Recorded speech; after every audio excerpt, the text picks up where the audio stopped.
Olá, eu sou Silvana Frota e está começando agora mais um programa Boas Práticas de Gestão.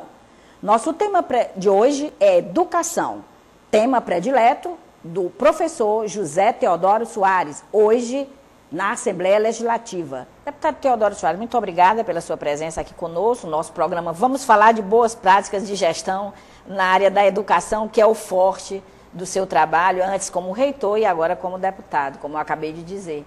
Deputado, há muito a gente ouve esse refrão, né? A educação é a base de tudo. E por que nossa educação vai tão mal? Nos últimos 15 anos nós observamos que houve uma mudança para melhor no Ministério da Educação. Há uma continuidade, sobretudo no governo do Fernando Henrique e do governo Lula, da educação, tem melhorado. E com isso, os instrumentos de avaliação também melhoraram. O INEP hoje tem instrumentos que avaliam corretamente e tem descoberto que a nossa educação, sobretudo a educação pública, não está boa. Ou seja, a meu ver, é porque ainda não há uma consciência e não há uma decisão política fundamental que invista na educação. Os países hoje desenvolvidos, aqueles que inclusive recuperaram o tempo perdido, como a Coreia, como a Irlanda, a Espanha, eles pararam e investiram na educação. E hoje recuperaram e estão no patamar dos países industrializados e dos países da Europa. Então, houve um investimento, houve uma decisão. No Brasil, há uma decisão, mas a decisão ainda não é forte, ou seja,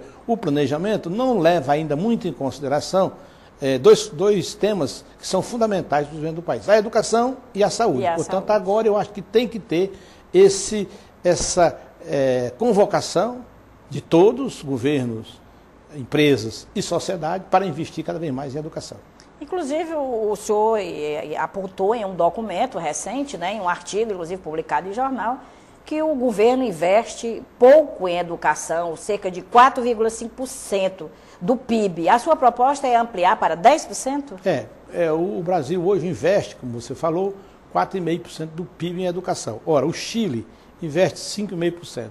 Nós estamos defendendo a ideia que o governo invista 10%, porque assim nós vamos ter uma decisão a nível federal, recursos para os estados, para os municípios e, ao mesmo tempo, envolver a própria sociedade da importância da educação. Então, investir 10%, nós vamos realmente chegar a um patamar de um país como a Espanha, como a Finlândia. A Finlândia gasta 12% da educação. Ora, se realmente pararmos, fizer um planejamento, incluindo a educação, eu tenho certeza que daqui a 10 anos o Brasil poderá recuperar o tempo perdido e chegar do mesmo patamar dos países hoje desenvolvidos, porque acreditar na educação. Hoje é realmente o que faz a diferença, o que transforma uma nação, o que faz e que dá o seu desenvolvimento autossustentável, é a educação.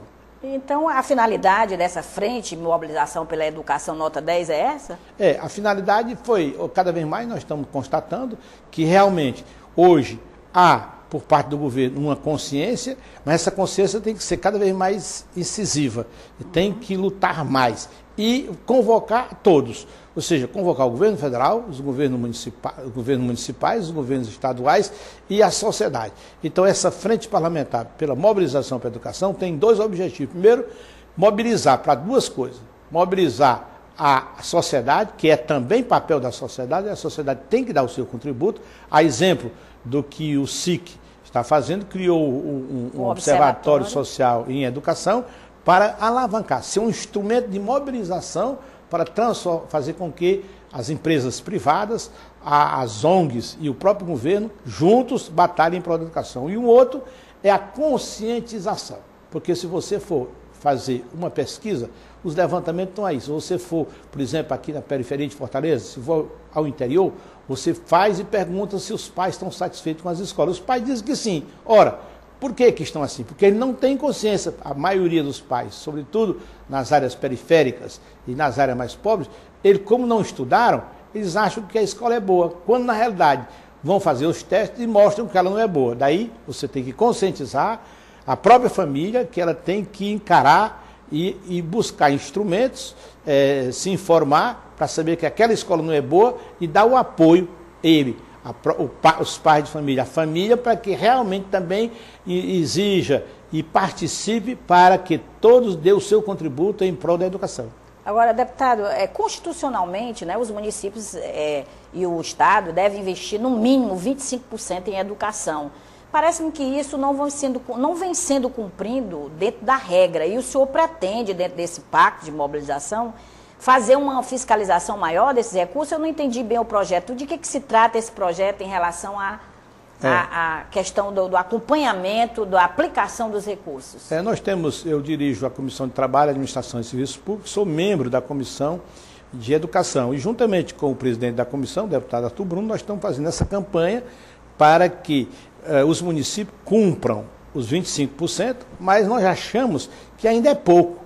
Fazer um esforço, porque já nós podemos detectar ou ver que já tem em torno de uns 20 municípios que gastam mais do que 25%. Sobral gasta mais, 27%. Tem município como Quiterianópolis, gasta 35%.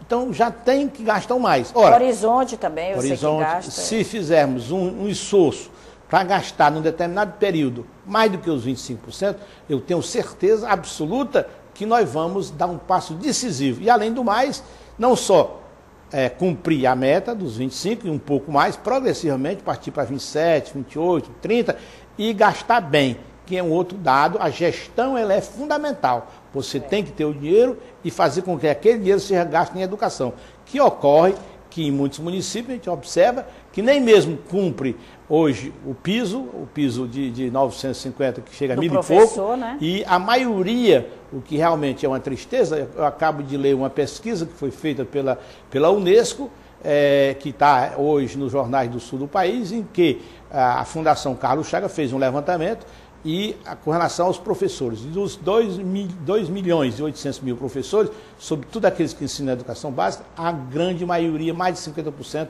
ganham 470 a 500 reais, quer dizer, a média.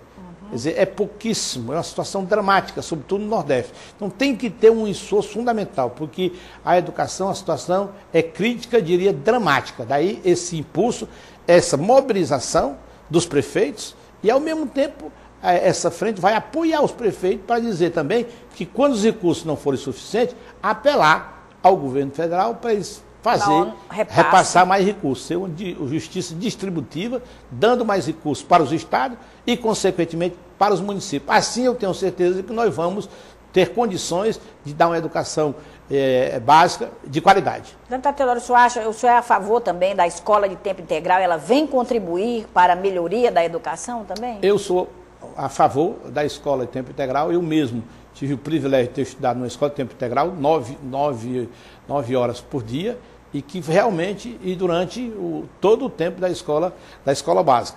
Agora, nós não temos condições, o próprio ministro reconhece que não tem condições, mas está fazendo um esforço muito grande para começar a criar escolas. Já tem um número de escolas de tempo integral em vários estados. Aqui mesmo no Ceará, o próprio governador Cid está fazendo um esforço muito grande de criar escolas técnicas para resolver esse problema, construir 100 escolas, dar ensino de qualidade, está dando uma escola básica que é realmente o dever de casa, ou seja, fazer com que a escola básica seja de qualidade e buscar, então, cada vez mais, fazer com que ela fique mais tempo, ou seja, o segundo tempo pode ser usado e, ao mesmo tempo, criando algumas escolas de tempo integral, até daqui a 10 anos chegar a um patamar onde os outros países têm escola de tempo integral. Nós não podemos realmente progredir se não houver uma educação de qualidade e, ao mesmo tempo, que seja de tempo integral. Mais tempo. Hoje, o aluno passa o quê? 4 horas. É pouco. Tem que estudar mais. E depois da criança, o estudante vai fazer o quê? Daí entra o problema da droga, o problema da violência, o problema de não saber o que fazer. Daí a educação, eu acho que resolve o problema, dá o grande impulso, com o apoio, é claro, da família, que exerce um papel fundamental, uma família consciente, que dê o seu contributo. Família e escola vão, de certa forma, ajudar e muito o próprio estudante. Deputado, o senhor acha que a educação no estado do Ceará tem avançado? Eu acho que a educação do Ceará tem avançado. Nós temos vários pontos, ilhas que avançaram bastante. O governador, quando assumiu o governo, ele colocou como prioridade a educação, a saúde, a segurança. Ele teve uma experiência em Sobral, e Sobral serve de laboratório. Sobral evoluiu muito, eu mesmo tive a satisfação de ter participado como reitor da UVA, e hoje Sobral tem participado dos testes realizados pelo MEC, tem tirado realmente o primeiro lugar. Escolas muito boas foram realmente construídas, os professores todos são qualificados, são graduados e têm especialização, há uma avaliação permanente, ou seja, uma avaliação no sentido de proação, o mérito foi colocado, então serve de exemplo.